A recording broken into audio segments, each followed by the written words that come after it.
Thursday afternoon. Yeah, 4 p.m. Let's do it again. 4 p.m. TitleTown Throwdown here on a Thursday. First show on the Native Sports channel, but we are still here on the SFBN platforms. Thank you for joining us on this Thursday. I'm Nick LeBlanc. Welcome to TitleTown Throwdown. A lot to unpack. All right, Bill Belichick. You know this isn't a Madden simulation, correct? You can't just flip the salary cap off and sign every top guy in the NFL just to.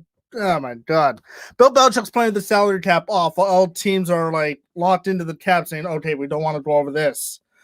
Alex Cora, he has tabbed his opening day starter. The Bruins are still slumping. The Celtics, they're doing well. They still need some pieces with 1 week to go until the NBA trade deadline. So let's get it started here with the National Football League. A lot to unpack here. The Patriots have gone on a spending spree. And when I mean spending spree, like, oh my Lord, tell me, who the hell saw Bill Belichick coming out of the gate swing with Jonnu Smith, Hunter Henry, Michael Judon, Nelson Aguilar? Oh my Lord. Like this is me heading into free agency. Oh, Patriots aren't going to do much. And I said so I was blue in the face. And here comes Bill Belichick, slaps me across the face like, yeah, look what I just did. Okay, Bill. Okay. Maybe turn the salary cap back on and now see that you put yourself in a financial hole because right now you're playing with the salary cap off like it's a goddamn Madden simulation. Like, holy hell, man. So I want to go over the contracts a little bit here with everyone, just so that way we have a little bit of an idea. So first off, Cam Newton, he is back. Cam Newton is back. Cam Newton is back with the Patriots on a 1-year deal. I know that touched the hearts of so many Patriot fans here. And so here we go. So, and yeah, Mike, I did think, Belichick's just going to sign some Popeyes and, McDonald's employees, have them play linebacker in the corner and receiver.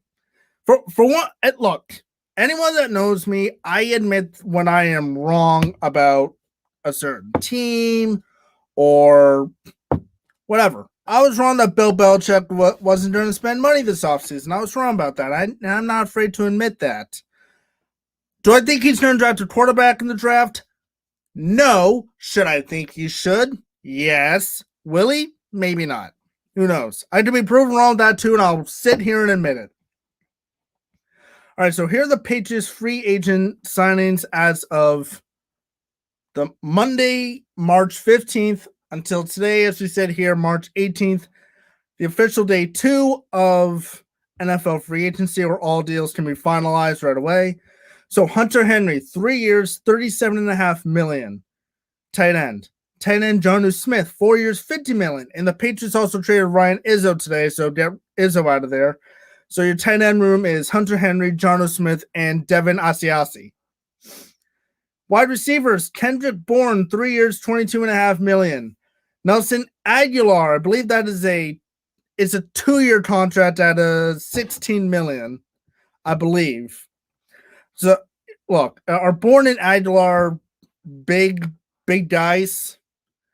No, they're more of wide receiver number 2 guys, but then you already have a couple of wide receiver number 2s in Jacoby Myers, Damari Bird, and N'Keal Harry.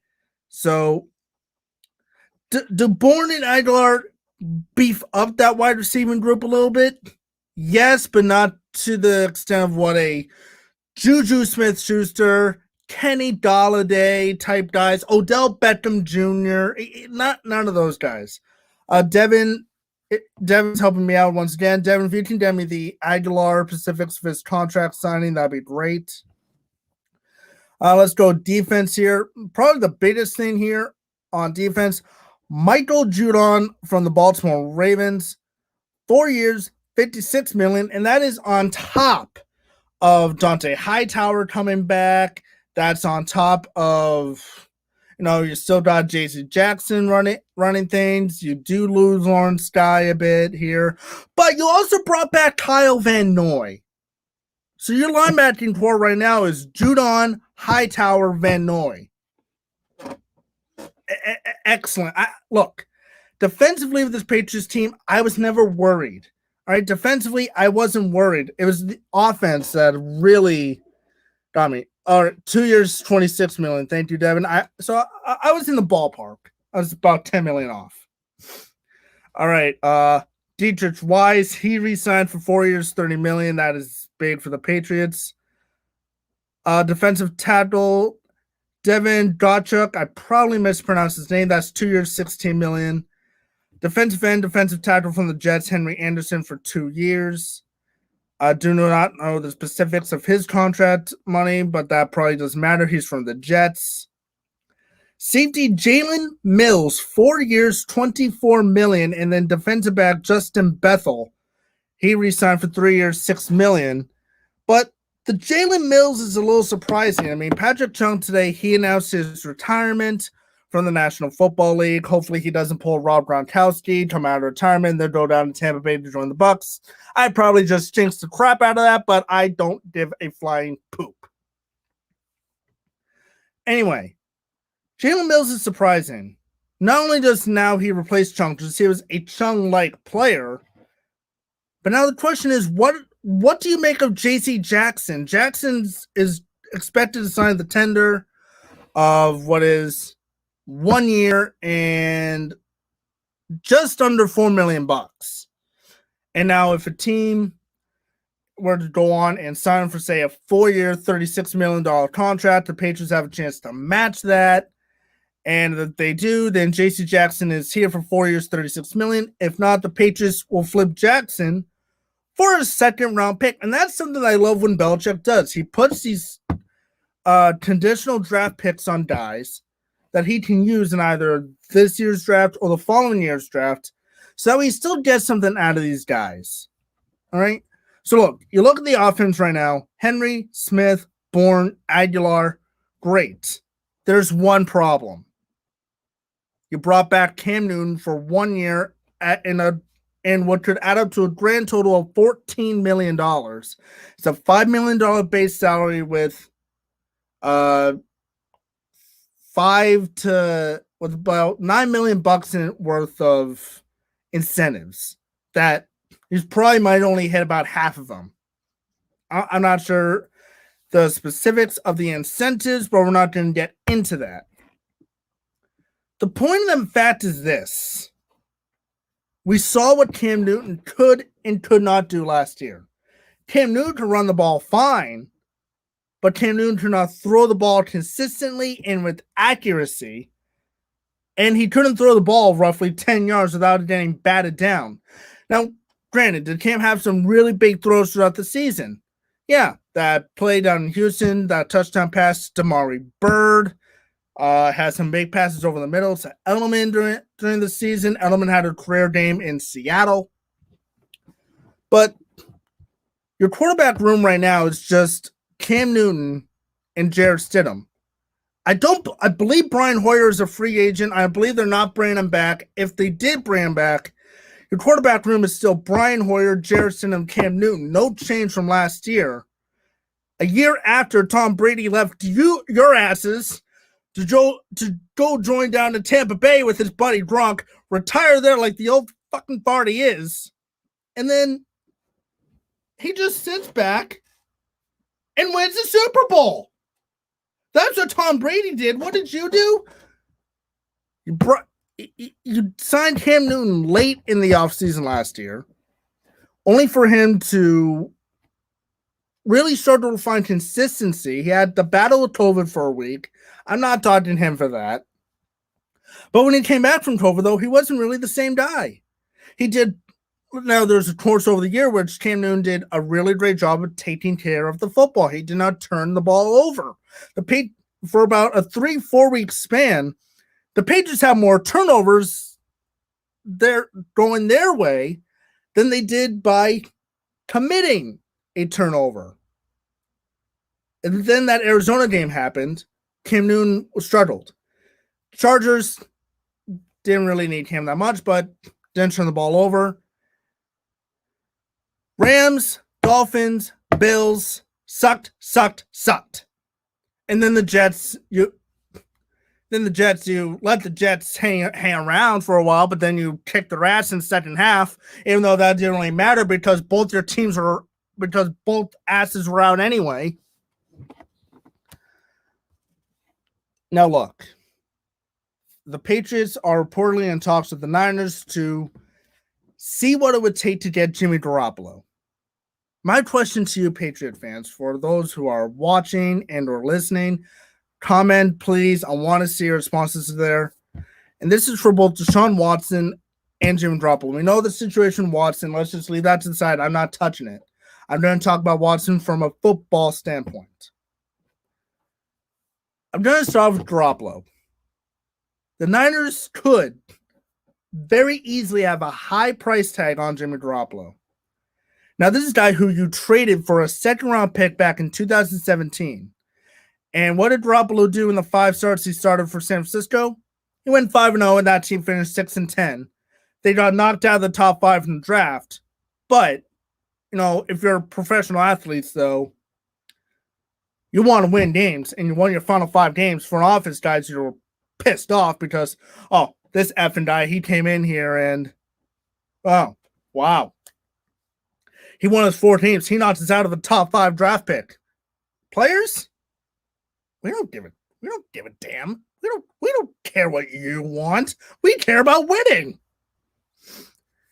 And what has Jimmy Garoppolo done since? 1-1 career record with the Niners. I'm popping that up right now, actually, because my memory absolutely freaking sucks. So I'm going to give you Jimmy Garoppolo's numbers with the San Francisco 49ers at this point. Let me get up Pro Football Reference here, my trusty source. Okay, with the Niners. In his 4 years with the San Francisco 49ers, Jimmy Garoppolo is 22-8 as a starter. He has missed time with an ACL injury, foot, and I believe a back injury. He came in here last year and kicked your ass up and down the field in Foxborough. That was probably one of the last times he was healthy. Then the next week he got injured. So, is Garoppolo a bad option? I'm not saying he's a bad option. I'm not.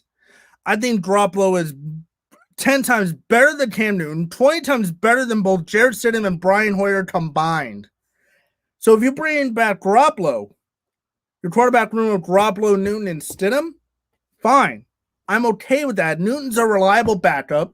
Stidham, reliable third stringer. But Patriot fans, do you really want to give up Stephon Gilmore, a first-round pick, which will be number 15, and a second or third rounder just to bring back Jimmy Garoppolo? Do you want to do that? That's a big asking price. To give up probably your best corner in Gilmore, who still has another year left in his contract.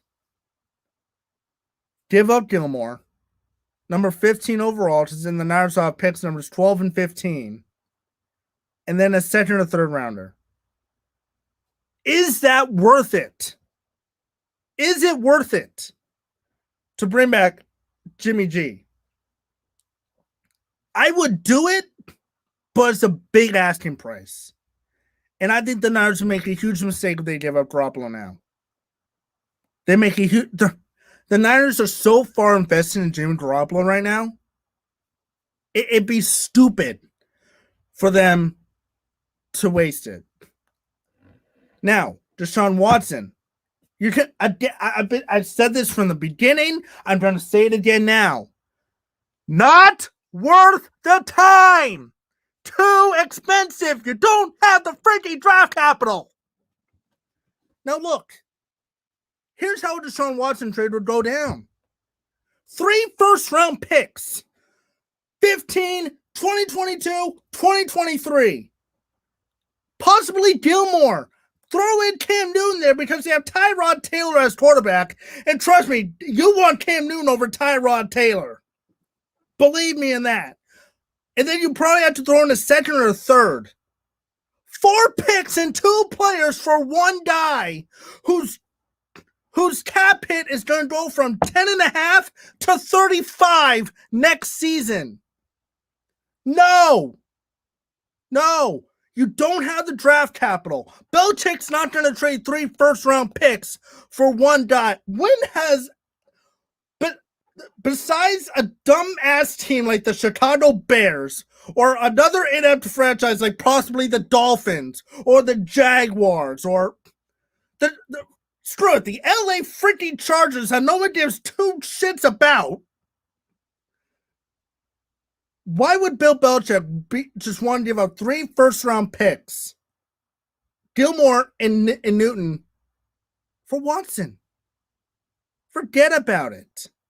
And I think Nick Caserio would lose all credibility as a general manager if he turned around and gave a top 5 quarterback in Deshaun Watson and just plopped him in New England as former boss. No one would take Nick Caserio seriously. No one. Nick Caserio has a better chance to trying to continue to try to improve this offense. He's improved the Texas offensive line greatly. And I think Ryan Izzo in the right system can be a good tight end. And I think he'll be good in Houston. Build up a couple receivers, build that old lineup, you have a chance of convincing Deshaun Watson to play this year in Houston. Then you do trading, then the Patriots do trying to acquire him in a trade. That's it.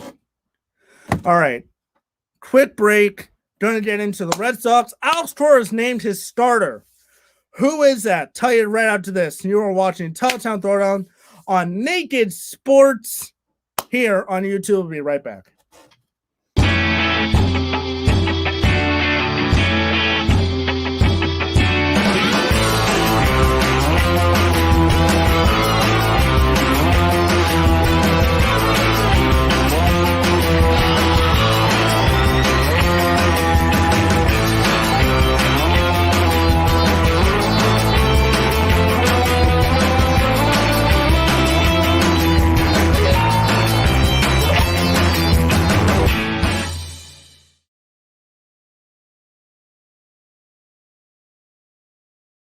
And we are back here on TitleTown Throwdown. I'm Nick LeBlanc. I had to take a minute to catch my breath after that Deshaun Watson rant. Just quick wrap up thought on that. Patriot fans, not happening. Russell Wilson, not happening. All right. And one thing I learned this week too, Pete Carroll has final say of the roster in Seattle. There is a general manager out in Seattle that can negotiate deals, but Pete Carroll has final say of the roster. And if Pete Carroll says that Russell Wilson's not going anywhere, Russell Wilson's not going anywhere. He's not. All right. So Wilson dreams, people, stop it. Just stop it. And Patrick Chung, congratulations on your NFL career. You will definitely be in the Patriots Hall of Fame and maybe one day the NFL Hall of Fame, but we'll see what happens there. All right. Baseball, the Red Sox.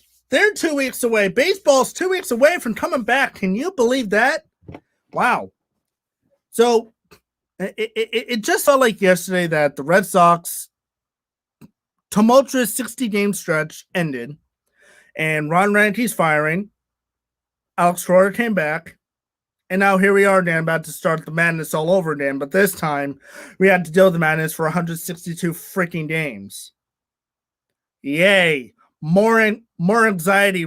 Red Sox fans, dust off the whiskey, what's left of it, because it's going to be a long 162-game season. It will be. It will be. All right, but Alex Cora, he has tabbed his starter, and it is Eduardo Rodriguez. He will get the nod on opening day when the Red Sox take on the Orioles at Fenway Park on April 1st. We all know Eddie. He missed all of 2020 with complications from COVID-19. He is healthy. He is ready to go. This is going to be Eddie's first opening day start of his career, and I think it's the obvious choice. Rodriguez is clearly your best pitcher in 2019. He's probably going to be clearly your best pitcher in 2021. If he didn't have complications, he would have been your best pitcher in 2020. Instead, your best pitcher, Nathan Eovaldi, and what did he do? Oh, he only missed 5 weeks. Martin Perez, he sucked. Tanner Hoke, he was good in his 3 starts. Was the Red Sox pitching staff really anything to write home about last year? For a team that finished with a 5.58 ERA, but 28th in Major League Baseball, behind only the Pittsburgh Pirates, ahead of only the Pittsburgh flipping Pirates and the Detroit Tigers. The Pirates had a better earned run average than you. You're behind the Phillies and the Tigers. The Pirates, who finished with the worst record in baseball last year, had a better team ERA than the Red Sox. How pathetic was that? But, however, though, the Red Sox offense, they're only third in all of baseball, tops in the American League. And yet you finished last place in the American League East. That's because the pitching sucked. And the pitching's still skeptical right now. Yes, you brought in Adam Ottavino. You brought in, this Japanese pitcher who is yet to get into a spring training game. He might be a couple weeks away, so he might start the first couple weeks of the season still in Fort Myers before he makes his way up to the big club. Sale's on the way back, but we probably won't see him until after the All-Star break. Nathan Eovaldi, we don't know if he's going to be able to stay healthy. A. Rodriguez, he's durable. Martin Perez, he's durable but inconsistent. I want to see if Tanner Hoke cracks that rotation. I want to see if he cracks that rotation. Devin, if you can, look up the top 5 guys in the rotation right now on the Red Sox depth chart, just so we can get somewhat of a idea of what this rotation is going to look like. But while Devin does that, I do want to talk about Michael Chavis, who had a blossoming 2019, struggled in 2020, struggling in camp, while guys like Bobby Dahlbeck is rating. Is it possible that Bobby Dahlbeck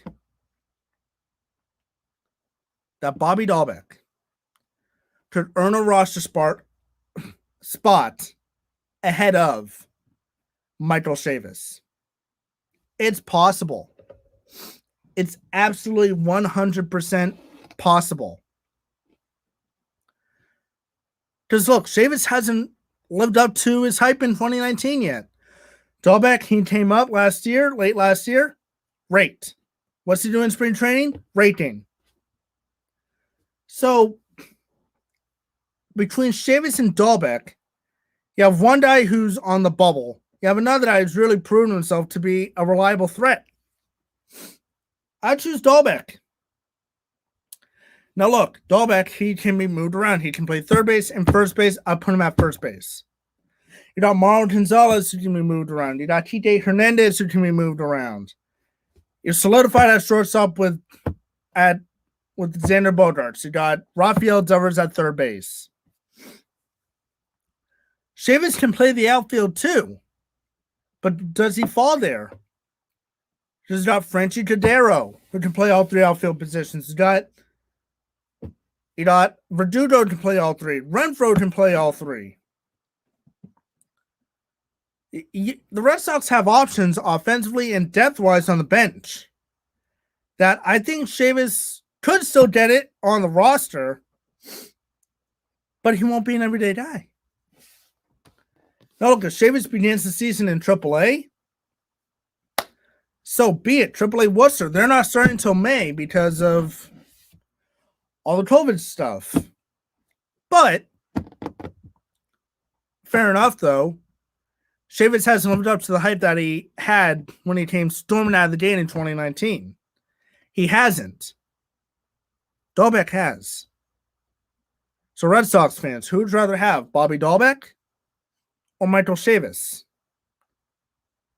Who would you rather have, Chavis or Dahlbeck? I'm leaning towards Bobby Dahlbeck. Why? More consistent. Chavis, I would take him too, but he needs to be more of a consistent hitter. All right, so Erod is the number one starter. That's not surprising. So, correct me if I'm wrong. It could go Eddie, Eovaldi, Martin Perez, Garrett Richards, and I want to say Tanner Hoke. That should be right. Garrett Richards has struggled in camp. And I like what the Red Sox are doing. They want to develop Tanner Hoke as a starter. So look, Hoke could easily make this team as a reliever. Can he get in there as a starter? That remains to be seen.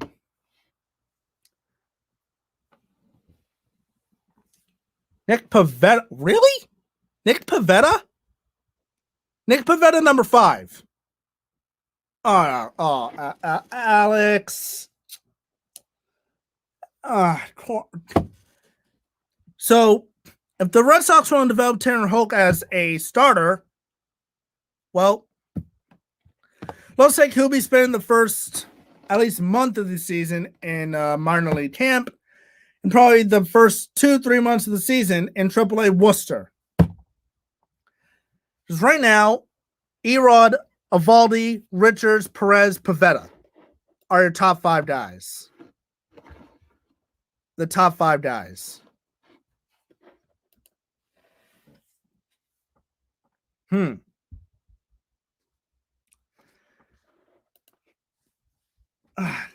Pivetta. Oh, Jesus.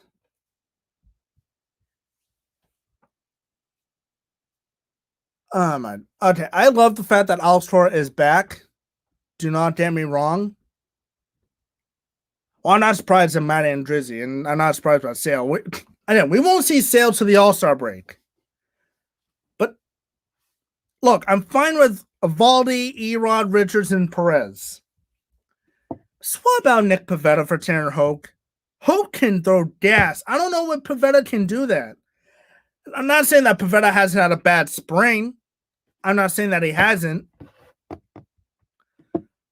But I think Hoke's better. I think you can get more consistency out of Tanner Hoke than you can, say, Nick Pivetta. Probably Garrett Richards too. Probably Martin Perez also.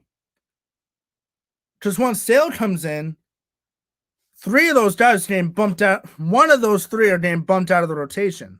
One of the 4. So your top 3 will be Erod, Eovaldi, Sale. And then you have to choose between Perez, Pivetta, Richards, and Hoke if Hoke makes the team. I'd go Perez and Hoke and put Pivetta and Richards in the bullpen. Have Richards be a spot starter. And when I say spot starter, I legit mean a starter. Not an opener in which he pitches 2 innings and then calls it a day. A spot starter in which he can actually throw 5 to 6 innings. For God's sakes. Yeah, of course. Devin, thank you for doing that research for me, buddy. I appreciate it. Tanner Hoke sent tomorrow. Oh, Jesus. So you sent Tanner Hoke, who was probably the best of all the pitchers in spring, but the best of all your pitchers in 3 games last year, to minor league camp. And you're going to roll Nick Pivetta and Garrett Richards and Martin Perez as the bottom 3 guys of your rotation.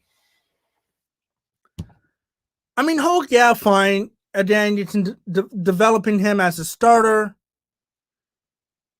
Yeah, it makes sense for Hoke to be in the minors. You're not going to get Sale back till probably June, July. Matt Andrizzi, I could give a shit less whether he pitches or not. I could really care less.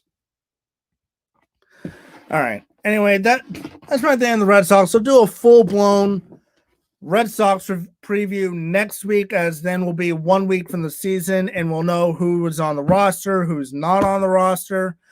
By then, we should be down to the 26 guys who will be on the Red Sox playing the Baltimore Orioles opening day, April 1st at Fenway Park. All right, when we come back, Bruins, Celtics. What's going on with the Bruins and what are the Celtics going to do? We'll discuss both and right after this. TitleTown Throwdown on all sports fan-based network platforms.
Okay, enough of that.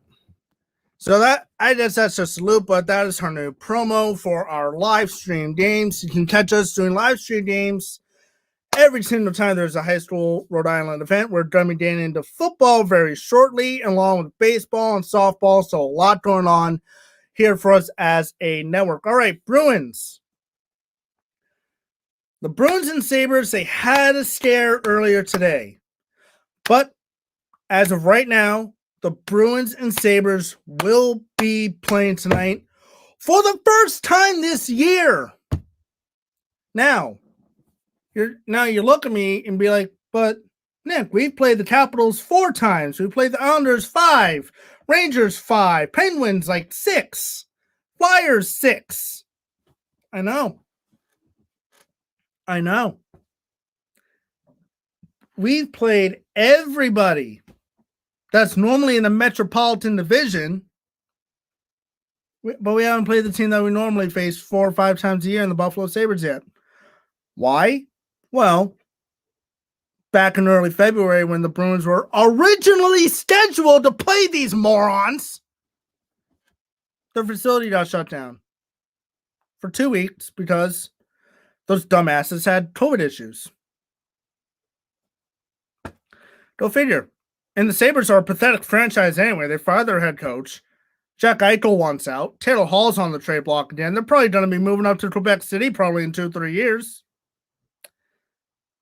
The most you talk about the most inept franchises in all of sports. The Buffalo Sabres are one of them.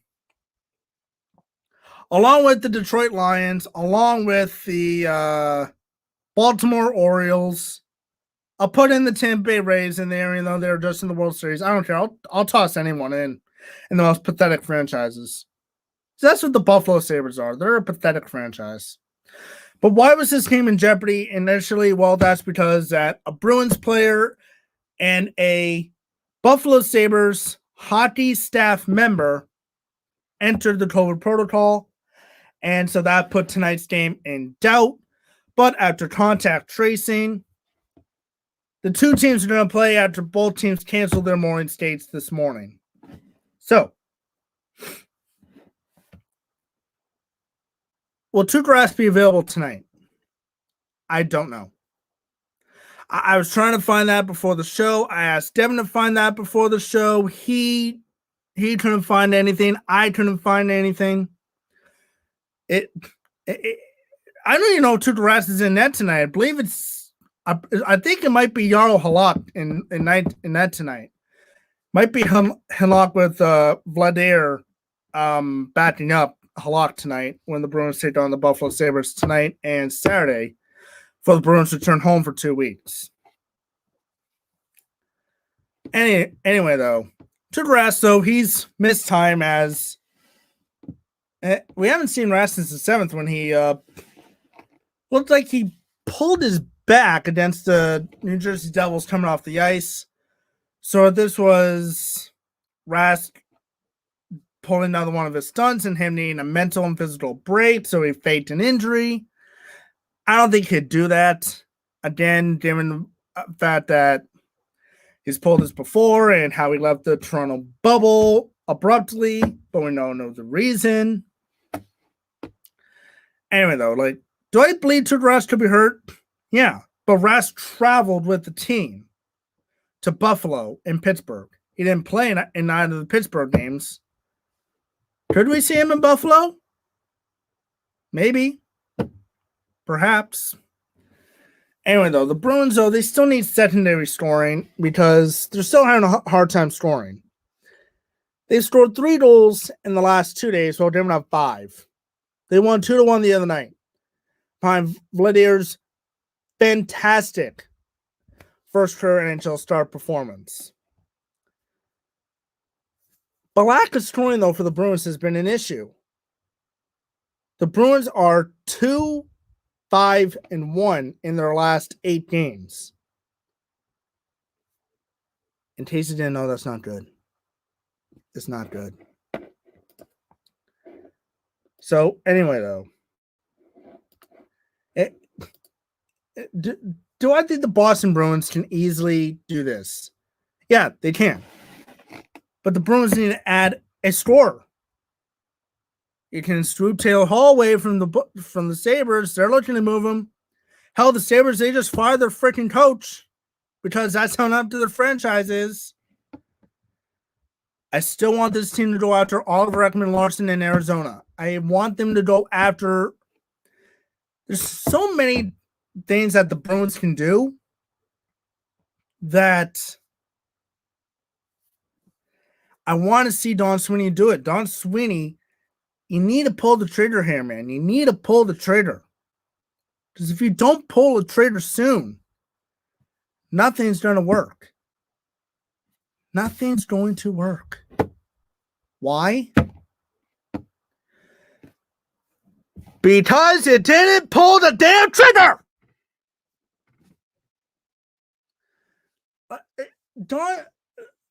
My fear right now is that the Bruins, the Celtics, and even the Red Sox have developed the Bill Belichick mentality of saying it's not worth overpaying for guys.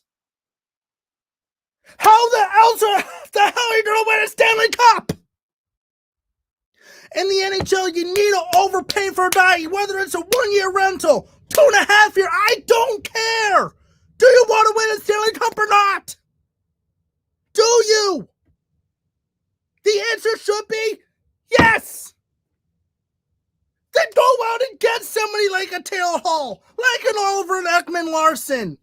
Help your defensive core. Give someone for David Krejci to play with. It ain't that hard. Just pull the damn trigger. Trade Jake DeBrusk. Trade Matt Grzelcyk if you have to. No, not Grzelcyk. Not Grzelcyk. Scratch that. John Moore. Trade John Moore. Trade Kevin Miller for God's sakes. I don't care. Do what you need to do to win a Stanley Cup, Don Sweeney. Please. Please. I want to see this team win the Stanley Cup. We're approaching 10 years since the Bruins last won the Stanley Cup. 2011. Yeah, that was 10 years ago, people. 2011. The Bruins choked it away in 2013, the last minute and a half, and they choked it away in Game 7 a couple years ago. I want to see this team win the Stanley Cup. Don't you know how sick it would be to my stomach if to see the Washington Capitals make the Stanley Cup final, they win it, and I had to see Zdeno Chara hoist the Stanley Cup over his head in a Capitals uniform. Don't you know how much of a pit that's going to leave in everyone's stomach? See your former captain win the Stanley Cup in another team's uniform.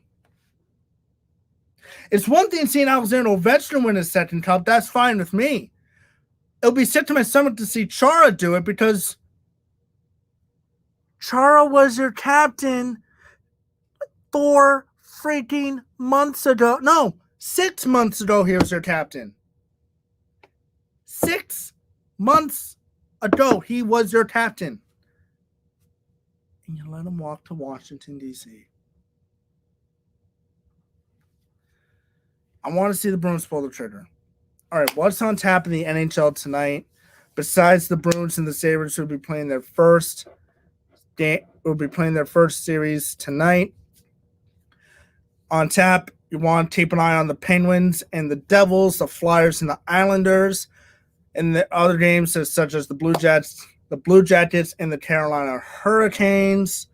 You got the Lightning and the Blackhawks. You got the Predators and the Panthers, the Stars and the Red Wings, Jets and Oilers, Wild Avs, and then you got the Coyotes and the Anaheim Ducks. But it's interesting that we keep an eye on the Flyers, Islanders, and the Penguins, Devils. And I'll tell you the reason why. Devils, I wouldn't worry too much about the Devils, but Pittsburgh? Yeah, because here's the thing. Washington doesn't play tonight. But here you are, you sit at 34 points. You are 3 points ahead of the Philadelphia Flyers. 3 points behind the Pittsburgh Penguins. 8 points behind both the Capitals and the Islanders. You want to extend that gap. You're 12 points ahead of the Devils. You're mammothly ahead of the Sabres. They're not coming out anywhere. You're 6 ahead of the Rangers, but you're only 3 ahead of the Flyers. And remember, the top 4 teams in each division qualify for the playoffs. Right now, you're 4. Right now, you'll play the Capitals in round 1. And it's sad. 2 weeks ago, you were number 1 in the East Division. Now you're 4. Because you went 2-5-1 your last 8. It's time to wake up, Bruins. Don Sweeney, time to make some changes. Final break. Gonna come back. Gonna bring in my producer, Devin. We're gonna talk Celtics. In his mind, what the Celtics need to do with the trade deadline approaching 1 week from today. TitleTown Throwdown, Sports Fan Base Network platforms, and on Naked Sports. We'll be right back.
MMA Complete with Zach Drapo. You can catch him every Thursday night at 8 o'clock, right after TitleTown Throwdown.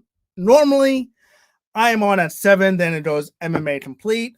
But under special circumstances, and thank you, President and CEO Ron Robert, for allowing me to move my show up on nights that I have to work, for letting me do this show at 4. And Snapdown Wrestling with Coach Tommy Lynch, she goes over every single week on what's going on in the state of Rhode Island in terms of wrestling. He brings on high school athletes, coaches from colleges, and also have a ref's corner segment of the show, or a whole show dedicated to the officials, in which you talk about the do's and don'ts of wrestling. So Snapdown Wrestling with Tommy Lynch, you can catch that every Monday night at 9 p.m.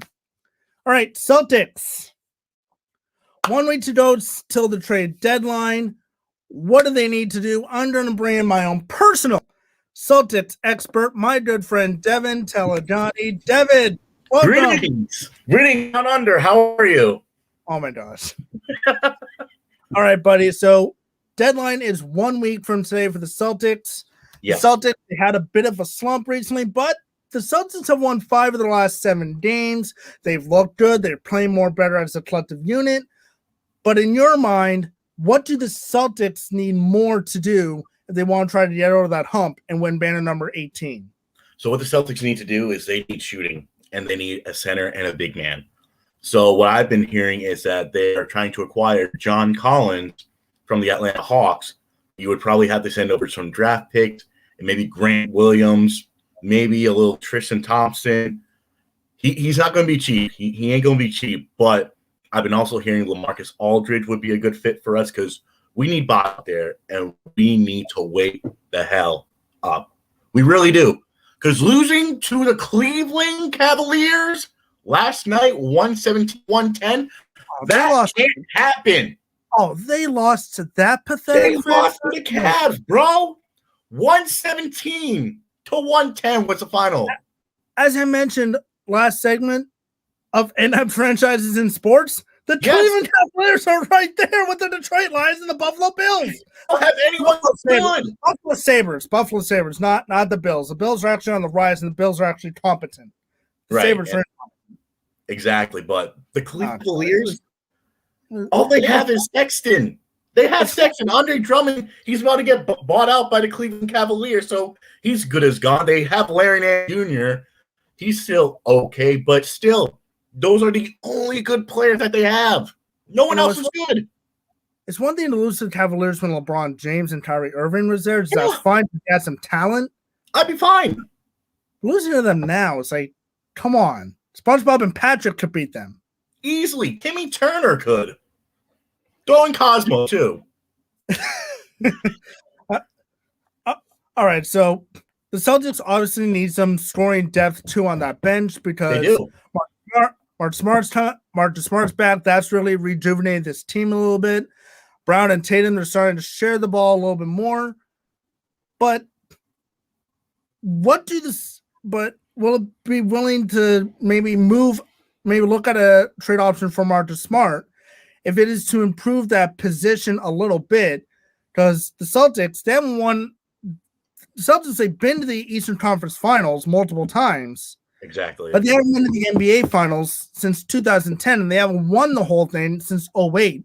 So what more can the Celtics do with the roster they have now and trade-wise, or really whoever's out there on the buyout market or free agency that the Celtics can get to try to get them over that hump to get to the NBA Finals? So if you're looking for shooting, definitely sign someone like Harrison Barnes from the Sacramento Kings, because he was a great shooter when he used to be on the Golden State Warriors, and he is still now. So if we can acquire him, maybe trade Jeff Teague, some trade assets into it, it would be nice. I could see Harrison Barnes and maybe LaMarcus Aldridge come next week in a Boston uniform. That would be our answer to Titletown. Do you think Danny Ainge is afraid to pull the trigger on some of these guys? Because he had the catchphrase for a while, the nickname, Trader Danny. He wasn't afraid to trade anyone. Now he has all these draft picks. He has these very tradable guys, but he's afraid to trade them. Seems like so. Do you think it's time for Danny Ainge to live up to his nickname and be Trader Danny again, or do you think he's going to sit on his hands and make a poop sandwich? Well, here's the thing. I hope so, because if he doesn't make a deal come next week, we're going to be first-round exits, or we're going to miss the playoffs. Those are the only two options I have for the Celtics. You look in the top. Look, I've said this before, and I'll say it again until I'm blue in the face. The Celtics play in the Eastern Conference, which is the weak conference. The Celtics, and remember, Brad Stevens, what? It was his second year. Celtics went 40-42, and they made the playoffs. Somehow, they got their asses kicked by the Cavaliers, but that was expected. Right.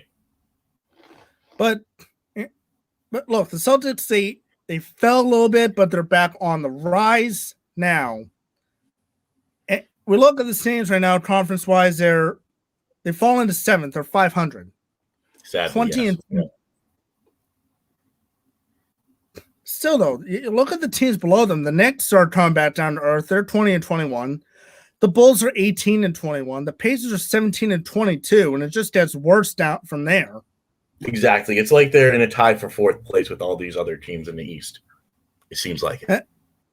Devin, obviously you follow the NBA a lot more closely than me. Can you explain the playoff format for this year? Because it's the top 6 teams, then teams 7, 8, 9, and 10 play in a play-in round. Like, can you explain that to me? Like, why is the NBA doing that like it this year? Me personally, I find it stupid. It's a 72-game season. It's equivalent to a regular season. Right. It seems like they're doing this playoff scenario just like you did the NFL, adding 2 extra spots, but with the NFL, they added 1 more extra. But I think it's just crazy. I think they should just keep it as it is with the 8-player playoff team and not have 10. Because that means like there's going to be so many playoff games come this summer, come this spring. And it's just unreal to see like the NBA playoffs change from 8 to 10. So what's going on here? I mean, I know it's only a 1-year thing. Right. I know.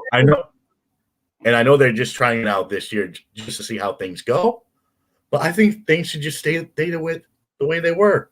Have it 8 teams so it can be challenging, not more easier to make it in. That's just easy. I mean, I know the NBA is trying to recoup a little bit of TV revenue from last year, what they lost last year and everything. The NHL, they're keeping their playoff format somewhat the same. Right. The NFL, we knew they were changing their playoff system before the pandemic even happened. I don't blame the NBA for trying to recoup money, but when they said that they're going to play a 72-game season, then I see the playoff format. I was like, this would only make sense if you're playing only 50 games. Yeah. It makes sense if you're playing only 50 games. You're playing 72. You're playing 72. Just do the top 8 teams. It makes no sense. Exactly. That's the NBA for you this year. Yeah. All right. So what's on tap for the NBA tonight? So my computer decides to be an idiot. On tap for the NBA tonight, you got the Jazz and the Wizards, the Thunder and the Hawks, Magic and the Knicks, the Timberwolves and the Suns, the Pelicans and the Blazers, and to wrap it all up, it is the Hornets and the Lakers. So pretty slow on the NBA tap tonight. Basically. All right, Devin, you are new to the SFBNRI family. Yes, sir. You'll be starting your own podcast very soon. Yes, that's right. Do you have a title for it, and when can we expect a premiere date? I do have a name. I don't know if I should say it out loud right now or I should Say it. So, why not? So me and my buddy Nick LeBlanc right here, we had our own show back, what was it, 3 years ago? 3 years ago, we were in college, right? Yeah, we graduated in 2018. Yeah, so about 4 years ago. Wow. So we've had a radio show, and we called it The Clutch. So, and I have talked it over with my peer and my friend Nick.